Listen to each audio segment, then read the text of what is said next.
Hello, Darwin. Thanks for that excellent video of your BMW. That helped me a whole bunch. Let's all right. Let's start with the choke mechanisms. I couldn't actually see yours actuating, obviously, because you're filming and you're either inside the car pulling the choke lever or outside filming and not being able to actuate the choke lever. But I noticed the choke lever, the choke flaps or the choke butterflies were not uniform.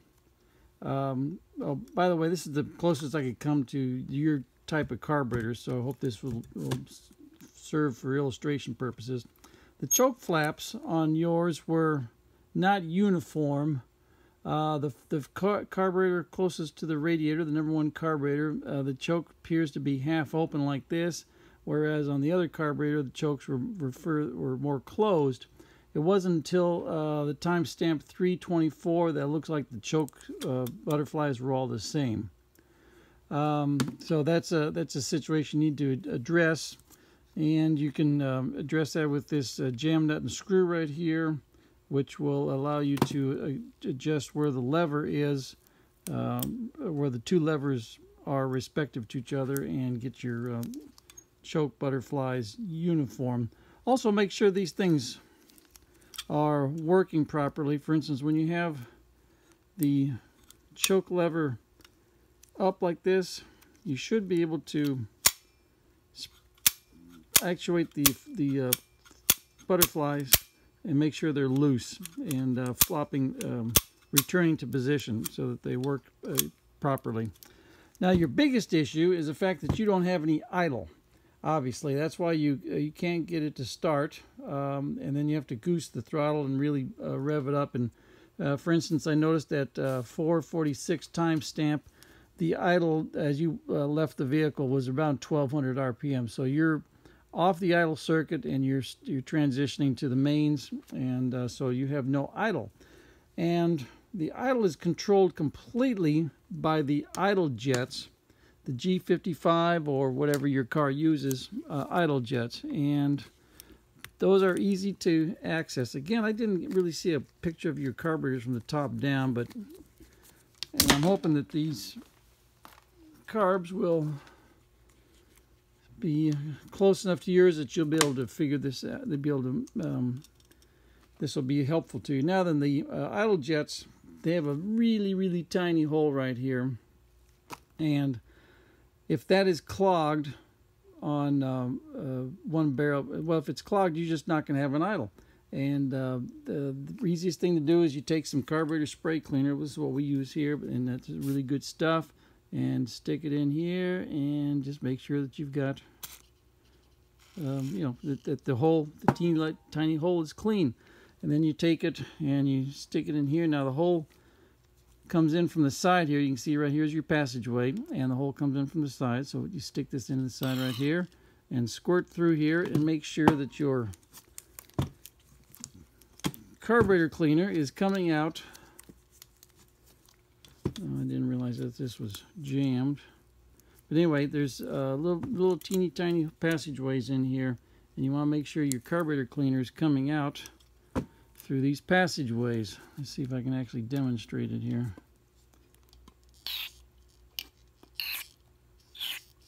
Nope. Anyway, these little bitty holes are in here, passageways. That's where that carburetor cleaner is supposed to come out of them. And you don't have any idle circuit, and that's the biggest problem that I can see right now, because if you don't get these things idled, you won't be able to adjust and tune them. So take out all your idle jets, spray fluid in here, make sure it comes out. This you can do this while the carburetors are still mounted. You obviously won't be able to see the fluid. Well, no, you will be able to see the fluid if you look in through here. Let's see. That's the biggest thing that I saw. What else? The fact that you can't start the car could indicate your float level is incorrect. If you've got the two-part float bowl in here, you pull your float bowl cover off, and your float level should be, the fuel level should be even with this septum, with this partition right here. And so you need to check your float level. Throttle linkage synchronization. Since these are multiple, since you got dual carburetors, you got dual linkages, and you should be able to disconnect the linkage. Well, you have to disconnect the linkage in order to tune these things. And what you do is you warm up the engine and where it's idling, and then you disconnect the linkage, and where you can adjust these things uniformly, one at a time, because you don't want the linkage interfering with your tuning. The other thing that I believe is going to be amiss is your idle mixture screw, and I didn't realize this was missing, but anyway, this is the idle mixture screw. That's what they look like. This is the one with the needle on it, and what that does is goes in here and adjusts your airflow. It's supposed to go in here. Okay. Yeah, there we go. Anyway, it trust me, these may not fit this particular carburetor. No, there it is. Okay. So what you want to do with these needles is you screw it down until it stops. And what most people do is make the mistake of screwing it down and really wrenching down on it, really tightening up this thing until it stops. And it's, you know, you're not trying to assemble the Eiffel Tower here or the Brooklyn Bridge. All you want to do is screw this in till it stops, and you get a reference that it's snugged down and it's stopped. It's not mission critical to screw this thing down like you're torquing a cylinder head.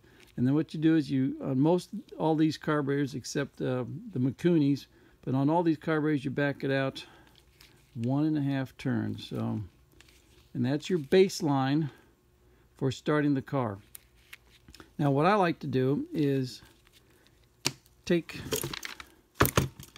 this needle and mark it all the way around like this with the dark marking material, with the ink and dye or whatever, the marking pen, and then screw that back into here until it just touches, and then pull it back out. And what you want to look for is what kind of contact you're getting between your needle and this body right here, and the hole inside the body. And what you want is a very thin line all the way around here, and a uniform line. And if you will, that'll determine one thing, whether or not you're going to be able to get these things to adjust. Because if someone's been in there before you and really wrenched down on here, what they do is they pooch out this hole inside here and expand it and ruin the taper on the hole. And you can also ruin the taper on your screw right here. Make sure this is uniform and smooth and doesn't have a notch in it, or the needle is bent.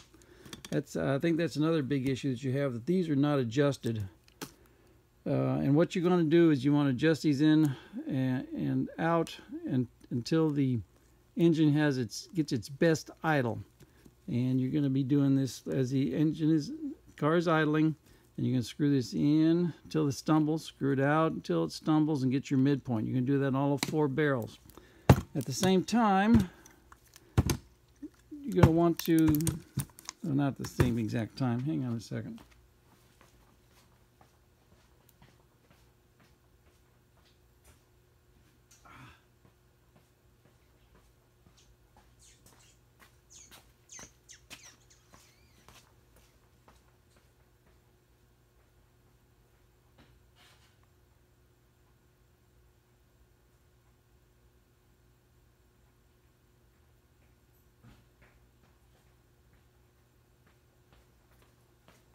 Apologies, I have to get a tool out here.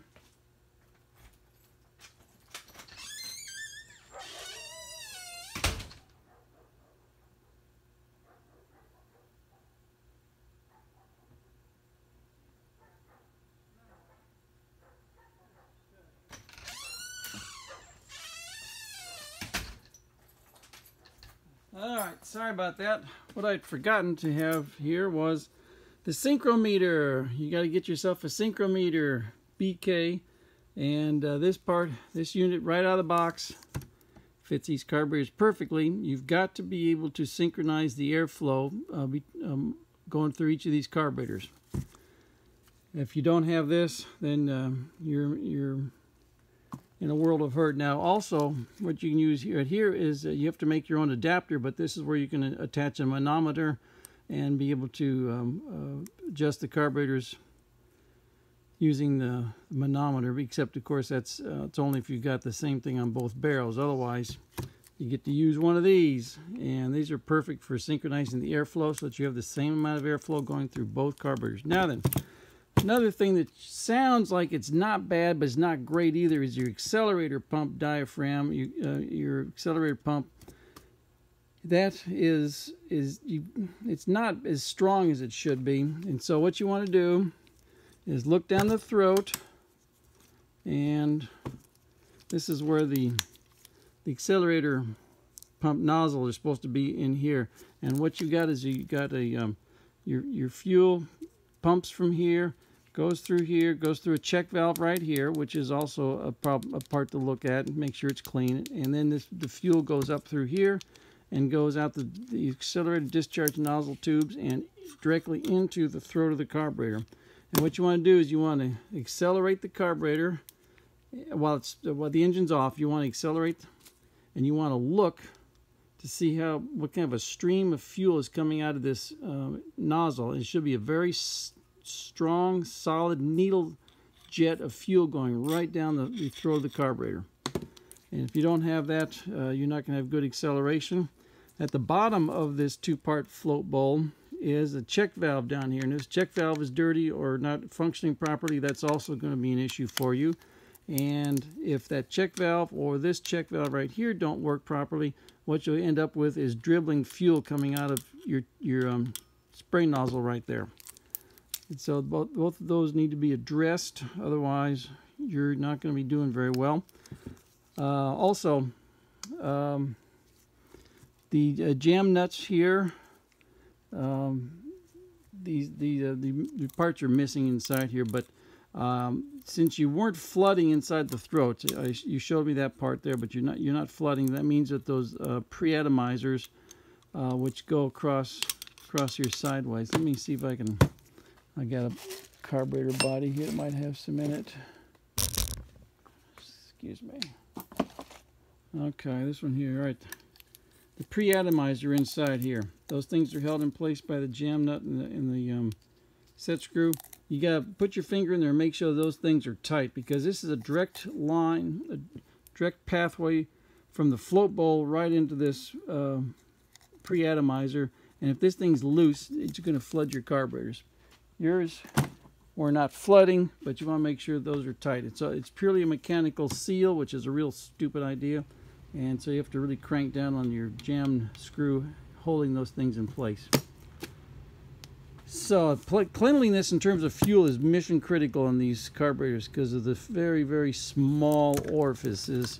Your jet right here, your idle jet, it's G55 on these carburetors, which stands for 0.55 millimeters, and yours can be smaller or bigger, but it's going to be in that range, like 0.5, 0.6, 0.65 millimeters. Very, very tiny hole, easily clogged with a little bit of grit from your gas tank. So fuel filtration is mission critical here. Let's see if there's anything else I can. Oh yeah, while you are even if you have a high idle, take your spray can of carburetor cleaner and spray it all the way around the base of the carburetor, around the throttle shafts. What you want to do is you want to spray this stuff and see if the idle changes, and that's going to indicate where you might have some vacuum leaks.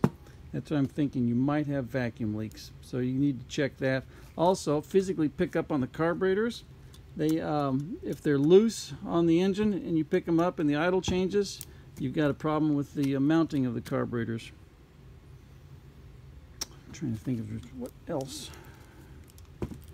It's going to be main jets. You're probably okay on the mains, but you certainly can remove the float bowl cover and look inside, make sure you don't have any trash down inside there. The mains are big enough that they'll pass through most trash, but it gets caught then in the accelerator pump discharge nozzle, or the idle circuit is where it gets caught in there, because it's, as you can see, it's got a direct pathway from the fuel in here to these idle jets. So right now your biggest issue is you don't have idle, and that's controlled solely by the idle jets and their passageways. So you need to get in there and clean these out. I would take these the idle mixture screws out, take the idle jets out, and blow as much carburetor cleaner through there as you can. Screw this back down until it just touches, back it out 1.5 turns, screw this one down until it snugs and tightens, and see what you got at that point. And then let me know how it goes. Thanks and good luck.